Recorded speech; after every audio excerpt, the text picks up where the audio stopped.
Everyone, Rebecca here. I'm a teacher librarian in Canberra, and I'm here to talk to you today about the shortlisted books for the Children's Book Council Awards this year, 2020. And I'm going to start with books for younger readers, which are the books that are for children aged 7 to 12. I have got, hang on, I've got this piece of paper, so I'm going to read to you what it says about this. So the younger readers, entries in this category may be fiction, drama or poetry and should be appropriate in style and content for readers from the middle to upper primary years, ages 7 to 12. Okay, there's quite a variety here. I am going to start with this one here, Magnolia Moon, or The Secrets of Magnolia Moon. This is a really very sweet book. It doesn't really have any plot as such. It's just about the day-to-day life of Magnolia Moon. And Magnolia Moon has quite an imagination. She likes keeping secrets, and it starts with her best friend and her best friend moving away, but then it sort of just detours through her life and just tells little vignettes from her life. It's beautifully written. I think it's for a particular audience. I don't think you're going to capture the whole class or a whole group of children with this book, but it is quite beautiful. So I'll just start with read you a quick bit. Magnolia Moon was born on a hill in a very great hurry. It was the moon that kissed her first. It put the dimple in her cheek and the coils in her hair, but that is a secret.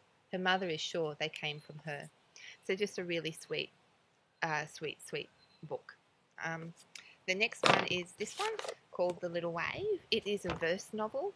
I really enjoyed this one because it talks about a variety of children. So it's talking about children that are living in the North Shore of Sydney. So you've got one boy that comes from a loving family with both parents at home.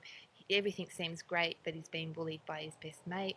There's a girl who lives with her father who is struggling a bit, and her father is struggling a lot with mental illness. And they go to the same school. And then there is a young boy that lives out western New South Wales, and he loves sport, and he really would love to go on the school excursion to the ocean, but he actually has to pick up his attendance at school. Like I said before, it is a verse novel, so it's quite easy to read, but it is quite impactful. It was one of my favourite books that I read last year. And the characters are Noah, Lottie and Jack. I would really suggest picking that up and having a look at it because it is an easy read, but it has a lot of things that you can talk to children about in it.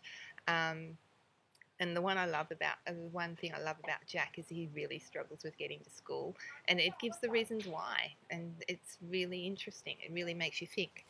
Okay, the next one is this one, which I've got the receipt still in, The Dog Runner. This is a dystopian novel set sometime in the future where all the grasses have died. So the world is going hungry because you think about grass like the green grass, but then you have to realize that grass is actually a whole lot of things. It's corn, it's grains, and so without grass, the animals can't feed.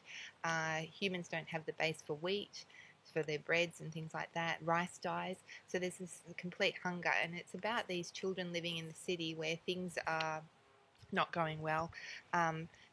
Dad goes out to try and find mum and then doesn't come back, and so the kids have to try and get to the big brother's mother. So they're siblings, half siblings, and they own all these huskies and malamutes, and so they make a dog sled, and it's about their travels out into the countryside.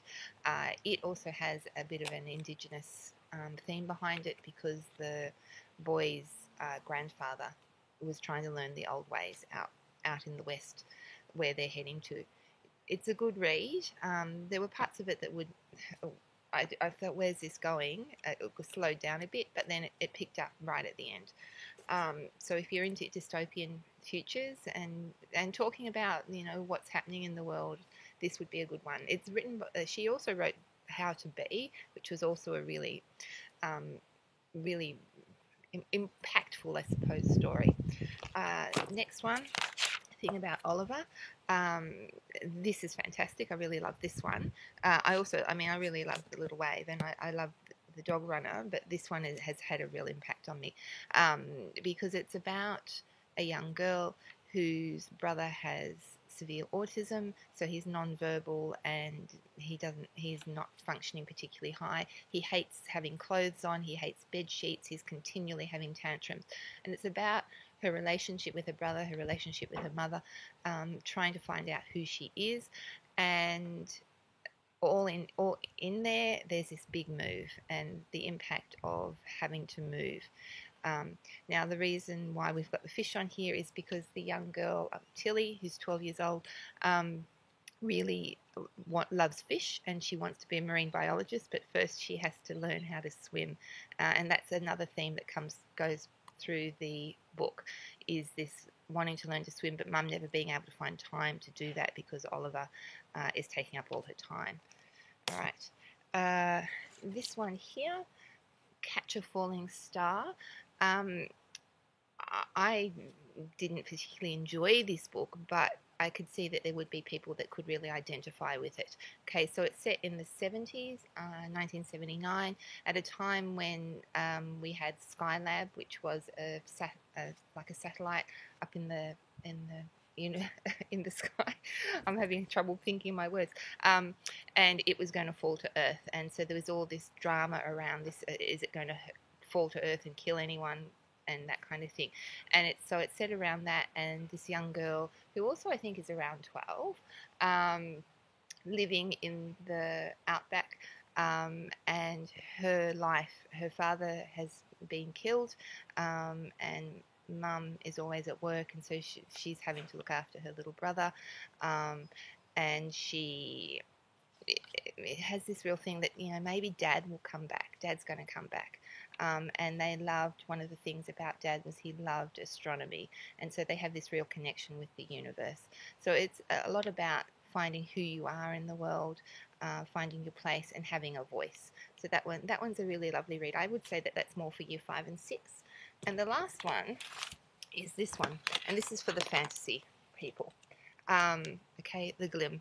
This one is by Emily Rodda and Mark McBride. I watched an interview with Mark McBride, and he said that he actually was trying really hard to write the text, but he just couldn't do it. So he asked Emily Rodda if she would help him out, and they came up with this book. This is a real fantasy book. I guess it is in Emily Rodda's Del Toro kind of theme, or Rowan of Rin, and it's about a boy, Finn, who lives in a village, and he loves to draw, and his family just doesn't understand him, and they sell him to a housekeeper, and she invites him to keep drawing these paintings, and eventually he looks really deep into the paintings and is drawn into this other world. And so it's about being in this other world and trying to help the people in this other world not be attacked by the dragons, because this mystery man has taken their queen away, and they believe that the queen is being hidden. So this is really for fantasy, and I'd say, year 2, 3, 4 could read this one. It's got some fantastic illustrations in it, fantastic illustration. And so that is the Children's Book Council Awards winners, not winners, shortlisted books for 2020. I hope that helps you understand some information about it. Thanks.